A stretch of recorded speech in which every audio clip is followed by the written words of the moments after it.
Hello, this is Kenny Lewis, the Fishin Musician. I'm going to make a special recipe today of a large trout out of the high Sierras in California, Lake Almanor, as a matter of fact. Here's the trout that was given to me by my brother-in-law. Large, red-size rainbow. It looks like this. As you can see on the cookie sheet, the conventional cookie sheet, this 10-pound plus trout is absolutely beautiful. Great colors, great coloring. You can see here that inside the cavity we've already cleaned out the fish. We're getting ready to stuff it with the ingredients, which we'll do step by step, and you'll see how to make a wonderful large fish without having to completely take it apart, and it makes a wonderful presentation at the dinner table when you're entertaining guests. Makes you look like a Shakespearean outdoorsman as well as a fine chef. The next step that you want to do is you want to dry the fish completely after rinsing it. Get all the moisture off the exterior and off the inside of the cavity. Want to make sure that you get inside and make it dry. The reason why we want it dry is because we're going to rub it with olive oil next, and we want that olive oil to stick nicely. Now we're going to the next stage here after we've dried the fish completely. What we'd like to do now is put a thin coating of olive oil on here. Also, another thing I wanted to address is that a lot of times people ask, well, what do you do with all these little fins and things? You know, do you leave all this on? Well, I say why not? Make the fish look as presentable as possible. Of course, we've cut these fins off when we did the collar cut when the fish was cleaned in the beginning. These fins, after the fish has been baked, if you just pull on them, they'll come right off, as we'll show you in a moment. But for now, we just want to put like a little drizzle of olive oil on here, as you will see. That being about a tablespoon all over the side here. Then you just want to coat the whole fish. And this is going to be the moisture barrier that we'll use to get the salt and pepper and herbs to adhere to the exterior. And once again, a tablespoon drizzle on the other side as well.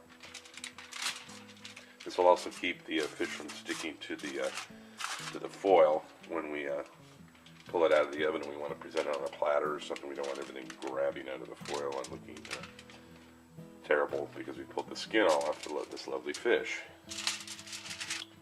Next is the application of salt and pepper. Here we have some sea salt, which we've gotten out of the grinder over here. We're actually using a sea salt grinder. And make sure it gets all up inside the cavity and everything.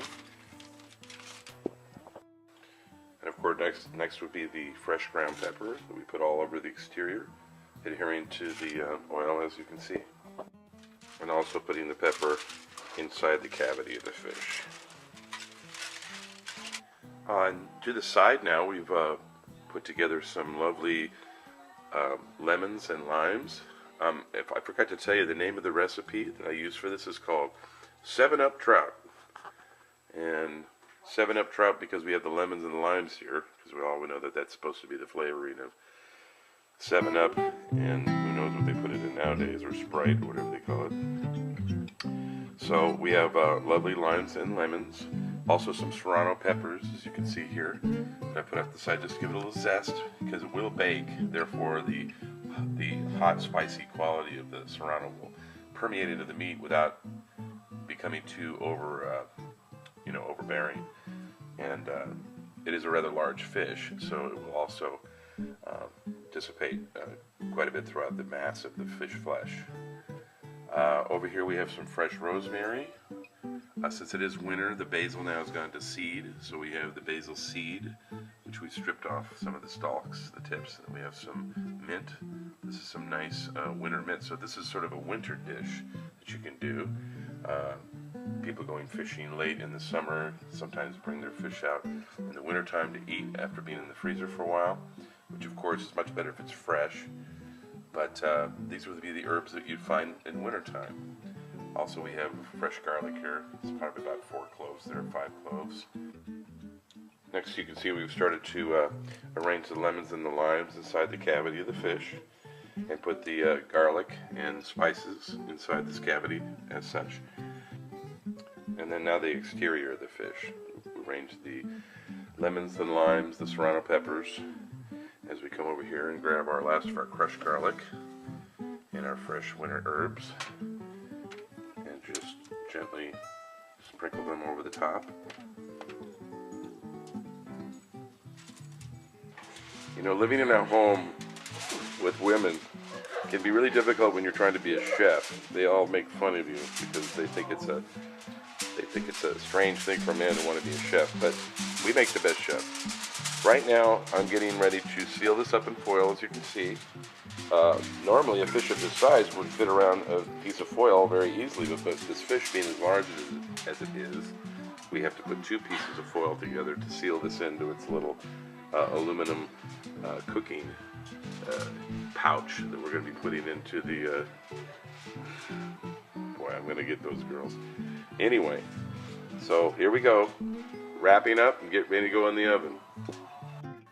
Okay, and the last and final step here. You know, I tell you, women can just drive you to drink. And I've been trying to get this recipe done, and they've been giggling at me the whole time, but I'm going to just go ahead and do this right now. This is a nice fiognier. I'm just going to drizzle that right along here to make it have that really nice French finish for the sauce. Don't say anything. Okay, with a nice fiognier. Now we've wrapped up the fish after putting the wine in. We want to make sure that we wrap it very tightly. The reason being is that we want all the juices to be in contact with the flesh and not be down at the bottom of the pouch or whatever. We want it all to completely soak into this beautiful meat and make this just a lovely meal. Plus it'll keep the integrity of the fish's shape as we pull it out and put it on the platter for presentation. Now, to the oven. Now we're going to preset the oven for 375 degrees. In this particular oven we have convection, so I'm going to be putting this to roast, and I'm going to be going meats, and I'll put this in at 375, as you can see. And this is about a 10-pound fish, so I'd say we probably want about at least 50 minutes per pound. So that would be 150 minutes. I'd say set it for about 2 hours. It'd be about right. Okay, 2 hours, and start. Oven light, and begin the preheating procedure. Because we're working with a salmonid today, a trout, which is about the size of a steelhead, or even a salmon, if you will. The fish can be either served cold or hot or warm, depending upon your, the dinner you're planning. In this case, we're starting pretty early in the day, around 1 o'clock in the afternoon. But if we wanted to, we could let it sit in the pouch, put it in the refrigerator, pull it out for dinner time, put it out as a cold platter fish, or we could eat it as lunch with the side dishes we're doing today. Side dishes today is going to be collard greens, so we're going to be mixing a little bit of the South with a little bit of the West and having a very unusual meal. In a moment, when the oven is preheated, then we'll go ahead and put the fish in. I'll see you in a minute. The other side dishes we've made today, as you can see here, are sweet potatoes that have a slight candied glaze on them with raw brown sugar and nutmeg and cinnamon that we baked in the oven, along with our Serrano chili cornbread, which is going to be an excellent little side dish.